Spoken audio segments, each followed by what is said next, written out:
अस्सलाम वालेकुम students, welcome to my YouTube channel easy solutions of mathematics. आज की वीडियो में मैं आपको करवाऊंगी cutting plane algorithm cutting plane algorithm, जिसे हम फ्रैक्शनल कट अलगोरिथम भी कहते हैं, प्योर इंटीजर अलगोरिथम भी कहते हैं।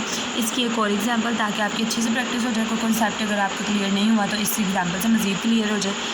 तो इसकी फर्स्ट एग्जांपल मैंने आपको पहले वीडियो में करवा चुकी हूँ। प्लेलिस्ट में मेरी वीडियो पड़ी हुई है, जाकर वो देख लें अगर आपने अभी तक नहीं देखी। तो अगर अभी तक आपने मेरा चैनल सब्सक्राइब नहीं किया तो प्लीज़ मेरे चैनल को भी सब्सक्राइब करें, और वीडियो पसंद आए तो लाइक ज़रूर कीजिएगा। अब करते हैं हम अपनी एग्जांपल स्टार्ट। ये रही हमारी example, solve by fractional cut algorithm. इसके अंदर मैक्सिमम ऑफ ये दिया हुआ है, और ये हमारे पास प्रॉब्लम दी हुई है इंटीजर, एंड जिसमें सारे ग्रेटर नॉन बेसिक वेरिएबल्स 3 हैं जो ग्रेटर दैन 0 है, एंड इंटीजर्स। प्रॉब्लम को सबसे पहले स्टैंडर्ड फॉर्म में कन्वर्ट किया, जो हम लोग हमेशा करते हैं हर LPP प्रॉब्लम के अंदर। LPP मॉडल में, यानी वो क्वेश्चन के अंदर, यानी लीनियर प्रोग्रामिंग प्रॉब्लम में हम लोग हमेशा स्टैंडर्ड फॉर्म में कन्वर्ट करते हैं। x4, x5, x6 हमारे सिलेक्ट वेरिएबल्स हैं और हमने ऐड करवाए हैं, और ये बेसिक वेरिएबल्स हैं। उस प्रॉब्लम के अकॉर्डिंग जो हमने टेबल बना लिया वो हमारा ये बन गया। अब हमने इस टेबल को पहले ऑप्टिमल बनाना है, देन हमने उसके सोल्यूशन में वैल्यूज़ देखनी है। इस टेबल को ऑप्टिमल बनाने के लिए मोस्ट नेगेटिव वैल्यू यहाँ से हमने लेनी है जी से, और लीस्ट पॉजिटिव वैल्यू हम लोग रेशियो से लेते हैं। तो हमारा एंट्रिंग वेरिएबल x2 है और लीविंग वेरिएबल हमारे पास x5 है। इसको आपने यहाँ पे मेंशन करना है। मैं हर वीडियो में कहती हूँ लाजमी एंट्रिंग वेरिएबल लाजमी हर टेबल के नीचे बताएं, वरना इस चीज़ के नंबर कट जाते हैं। मैंने तो अब जल्दी से समझाना था, इस वजह से मैंने भी लिख ली। इसको 1 बनाना है, ऊपर नीचे सारे हमने ज़ीरोज़ बना लिए। उसके बाद एक और नेगेटिव वैल्यू हमारे पास आ गया, उसको सेलेक्ट किया। एंट्रिंग वेरिएबल x1 हो गया। यहाँ जो लीस्ट पॉजिटिव वैल्यू 5/2 होगी रेशो मैथड। यहाँ से हमने इसको किया था, हमारे पास ये वाली वैल्यू आ गई। इसको हमने 1 बनाना है, ऊपर नीचे 0 बना लेने हैं। 1 बनाया, ऊपर नीचे 0 बन गया हमारे। उसके बाद लास्ट हमारे पास एक और नेगेटिव वैल्यू है। अगेन हम इसको सिलेक्ट करेंगे। मोस्ट नेगेटिव वैल्यू रेशो हमारे पास ये अकेली रेशो है ए की। इस हिसाब से हमारे पास ये वाली वैल्यू सेलेक्ट होती है, जो कि 1 है। ऑलरेडी 1 है, ऊपर भी 2 0 है, तो हमने सिर्फ इस वैल्यू को 0 बनाना है। तो नेक्स्ट हमारा टेबल ऑप्टिमल होगा इंशाल्लाह। तो ये हमारा टेबल जो है वो ऑप्टिमल टेबल हो गया। सारी यहाँ पे वैल्यूज़ जो हैं वो पॉजिटिव आ गई हैं। उसके बाद सोल्यूशन के अंदर आप देखें, हम सोल्यूशन के अंदर हमारे पास non basic variable x1, x2, x3 तीनों यहाँ पे पड़े हुए हैं। इन तीनों के रिस्पेक्ट से हमारे पास प्योर इंटीजर फॉर्म नहीं है, हमारे पास फ्रैक्शन फॉर्म है, जो कि हमें नहीं चाहिए। तो हमने फ्रैक्शनल कट मेथड है, यानी फ्रैक्शन को कट करना है, निकालना है फ्रैक्शन को। तो हम सबसे पहले इसको इस फॉर्म में कन्वर्ट करेंगे। सबसे पहले फ्रैक्शन क्या है, 5/2। 5/2 को कैसे इसमें कन्वर्ट करते हैं मैं पहले पिछली वीडियोज़ में बता चुकी हूँ, फिर भी मैं इस वीडियो में बता दूँ। 5 अंदर, 2 बाहर, 2 2 ज़ा 4, एक वैल्यू बची। तो 2 × 1/2, 2 × 1/2 छोटी क्लासेस से करते आ रहे हैं। ये फॉर्म बन गई, ये कैलकुलेटर पे भी बन जाती है। इसमें से ये वाली चीज़ जो होती है ना, हमें इसको देखना है, 1/2 जो इसकी फ्रैक्शन होगी वो। अब नेक्स्ट जब हम इसको कन्वर्ट करेंगे 5/4 को, तो हमारे पास आएगा 1 × 1/4। उसके बाद इसको करेंगे तो 6 × 1/4। अब हमारे पास जो फ्रैक्शन आ रही है, इसकी 1/2 है, इसकी 1/4 है, इसकी 1/4 है। हमने इनमें से ग्रेटर वाली फ्रैक्शन उठानी है। जो फ्रैक्शन उठा लेते हैं हमने ग्रेटर फ्रैक्शन उठाई 1/2, मतलब हमने x1 की पूरी रो सेलेक्ट कर लिया, और हमने उसकी फ्रैक्शन भी उठा ली है, x1 की फ्रैक्शन 1/2। अब हम उस फ्रैक्शन को क्या कहते हैं, f1 = 1/2। क्योंकि x1 की है तो फ्रैक्शन को भी हम f1 कह देंगे, और फ्रैक्शन क्या आ रही है 1/2, ग्रेटर फ्रैक्शन। देन हम लोग क्या करते हैं, हमने वो जो रो सेलेक्ट की होती है उसके अंदर वो वैल्यू जो फ्रैक्शन में, अब देखिए ये वैल्यू भी तो पड़ी है ना, लेकिन ये इंटीजर फॉर्म में, ये भी नहीं लेंगे, ये भी 0 है, ये भी नहीं लेंगे। ये वाली वैल्यू वाहिद है जो हमारे पास फ्रैक्शन फॉर्म में, ये वाहिद नहीं है, सॉरी, ये दोनों वैल्यूज़ हैं जो हमारे पास फ्रैक्शन फॉर्म में पड़ी हुई हैं। अब हम इसको भी ले लेंगे, जो फ्रैक्शन वाली वैल्यू होंगी, जो हमारी सिलेक्टेड रो में से फ्रैक्शन वाली होगी, उनको भी सिलेक्ट करेंगे। तो 1 × 4, x1 की रो में 4 वाले नंबर पे जो हमारे पास 3/10 फ्रैक्शन पड़ी हुई थी, तो हम उसको कहेंगे फ्रैक्शन 1/4। Fraction 1/4 = 3/10, and fraction 1/5 = 1/5। तो हम इसको 1/4 एंड 1/5 ले लेंगे। देन मैंने आपको बताया था इसका फॉर्मूला क्या होता है, कि हमने जो फ्रैक्शन सोल्यूशन से सिलेक्ट की होती है उसमें से हम दोनों वैल्यूज़ को माइनस कर देते हैं। क्योंकि ये वैल्यू 3/10 जो थी x4 की थी, तो इसके साथ x4 आ गया, और ये 1/5 जो है वो x5 के कॉरस्पॉन्डिंग थी, तो हमें उसको इस तरह से लिखना है। हम इस तरह से लिख सकते हैं ना। अब इस फ्रैक्शन में से हम इन दोनों को माइनस करते हैं, देन एक वेरिएबल, बेसिक वेरिएबल हम ऐड करवाते हैं एंड इक्वल टू 0। हमने ये ऐड करवाना होता है लाजमी।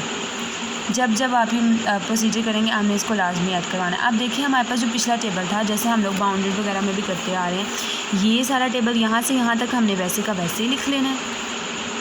यहाँ से यहाँ तक सारा वैसे का वैसे लिख लिया, लेकिन हमने इसके कॉलम वाइज S1 और रो वाइज S1 जो नया हमने वेरिएबल इंट्रोड्यूस करवाया, अब हमने ज़ाहिर है उसको भी तो टेबल में एंटर करवाना है ना, तो उसको हम इस तरीके से एंटर करवाएंगे कि S1 है तो x1 की वैल्यू भी 0, x2 की भी 0, x3 की भी 0, x4 की वैल्यू -10, 3/10 है, एंड x5 की वैल्यू 1/5 है, -1/5, एंड S1 की वैल्यू हमारे पास 1 है, एंड ये सिंपल वैल्यू है तो वो हमारे पास इक्वल की दूसरी तरफ जाती है, यानी कि वो हमारे पास सोल्यूशन में आ जाती है। तो सोल्यूशन हमारे पास क्या आएगा, -1/2।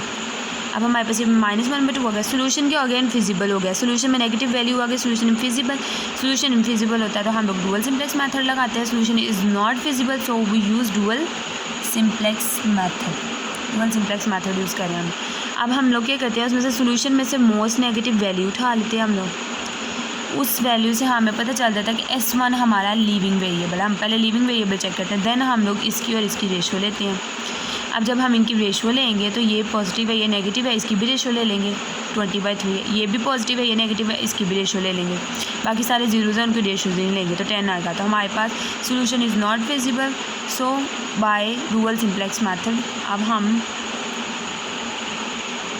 रेशो में से हम डुअल सिंप्लेक्स मेथड में रेशो में से हम लीस्ट पॉजिटिव वैल्यू उठाते हैं, तो एंट्रिंग वेरिएबल हमारा क्या हो जाएगा, x4 हमारा एंट्रिंग वेरिएबल, S1 हमारा लिविंग वेरिएबल। देन हमारी वैल्यू कौन सी आ जाएगी, ये वाली सेलेक्टेड वैल्यू, पिवट हमारी जो वैल्यू है, पिवट रो या पिवट कॉलम क्या है, इसको 1, इन सब को हमने 0 बनाना है, रो कॉलम ऑपरेशन लगा के। तो जब हम लोग ये सारा काम कर लेंगे तो हमारे पास जो टेबल आएगा वो ये होगा। अब देखें इस टेबल के अंदर हमने सारा काम x1 के लिए कर लिया, हमारा x1 इंटीजर फॉर्म में आ गया।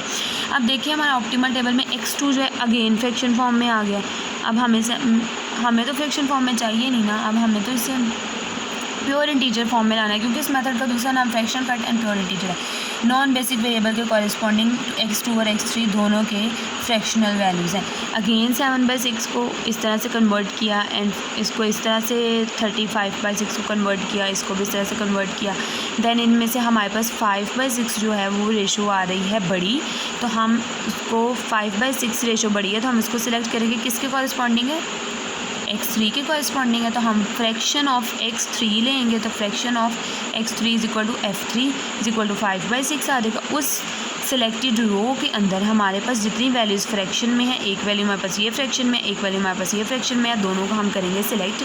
और मैंने आपको एक और चीज़ बताई थी कि जो हमारी सिलेक्टेड रो होगी उसके अंदर जो पॉजिटिव वैल्यू होगी तो वो तो एज इट इज़ आ जाएगी। जैसे कि देखें x3 की S1, तो S1 एक तरह से 6 के बाद आ रहा है ना, ये तो सिर्फ हमने वेरिएबल्स को नाम दिए हैं। आप जो हम समझी नाम दें इससे कोई फ़र्क इतना पड़ता नहीं है। लेकिन देखें कि x6 के बाद x7 होना चाहिए, लेकिन हमने S1 किया। अब वैसे चाहें तो S7 भी वहाँ पे ऐड करवा सकते हैं S1 की जगह, लेकिन S1 कराया, लेकिन 7th पोजीशन पे है, दैट्स वाई हम इसको कह लेंगे x3 का 7th नंबर पे पड़ी हुई फ्रैक्शन जो है वो 5/6 है और 5/6। अब 3/5 वाली देखें, अब देखें ये वैल्यू नेगेटिव आ गई है। जब भी हमारी सिलेक्टेड रो जिसकी फ्रैक्शन हमने उठाई है उसमें कोई वैल्यू नेगेटिव आ जाती है तो हम उसको चेंज करके लिखते हैं। अब हम -1/6 को -1/6 को -1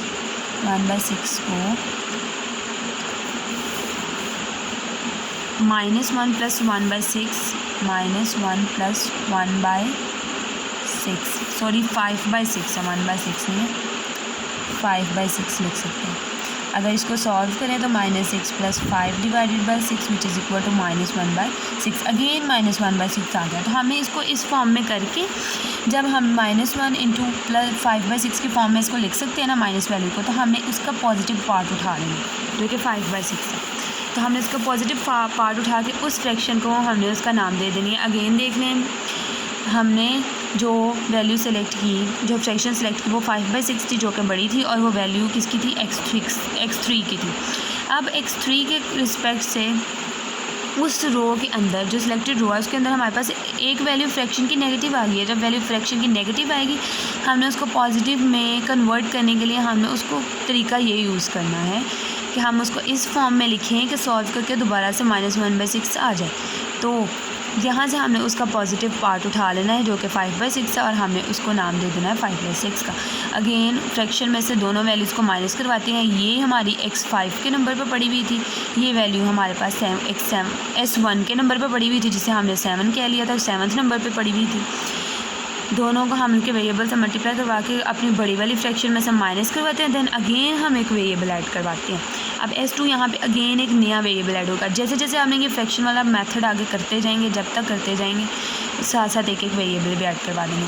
अब यहाँ से लेके यहाँ तक सारा टेबल वैसे ही रहेगा। इसमें एक कॉलम ऐड होगा और इसी में एक रो ऐड होगी। इसमें एक कॉलम S2 का ऐड हुआ और इसमें एक रो ऐड हुई S2 की। अब मैंने इसके नीचे रेशो बना ली। अब देखें ये सारी वैल्यूज़ हमने टेबल के अंदर लास्ट में लगा दी। 5/6 उधर जाके -5/6 हो जाएगा, सोल्यूशन में -5/6 आएगा। अब ये वाली वैल्यू जो हमारे पास नेगेटिव आ गई है तो हम डुअल सिंप्लेक्स मेथड यूज़ करेंगे। डुअल सिंप्लेक्स मेथड के लिए हम लोग पहले यहाँ पे रेशो बना लेंगे और बाद में मेंशन कर देंगे कि सोल्यूशन फिजिबल आया है, सो हमने डुअल सिंप्लेक्स मेथड यूज़ किया। मोस्ट नेगेटिव वैल्यू उठा लेंगे, उसके बाद हम लोग रेशो लेंगे। रेशो में से हम लोग लीस्ट पॉजिटिव वैल्यू उठाएंगे जो कि हमारी 4/5 है। तो हमारा एंटरिंग वेरिएबल x5 है, लिविंग वेरिएबल हमारे पास S2 है। तो अब हमारे पास जो वैल्यू आई है जिसको हमने 1 बनाना है वो है -5/6। इसको 1 बनाना है, ऊपर हमने सारे ज़ीरोज़ बनाए।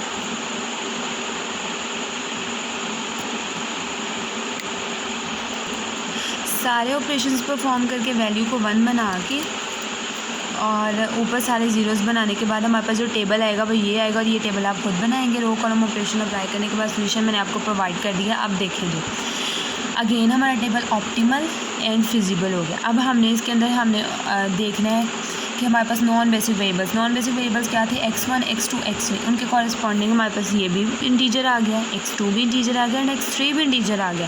तो हमारा क्वेश्चन स्टॉप है। अगर इन तीनों में से नॉन बेसिक वेरिएबल्स में कोई एक वैल्यू फ्रैक्शन में आ जाती तो अगेन हम वो फ्रैक्शन सेलेक्ट करते, देन हम लोग उसका सारा प्रोसीजर आगे परफॉर्म करवाते।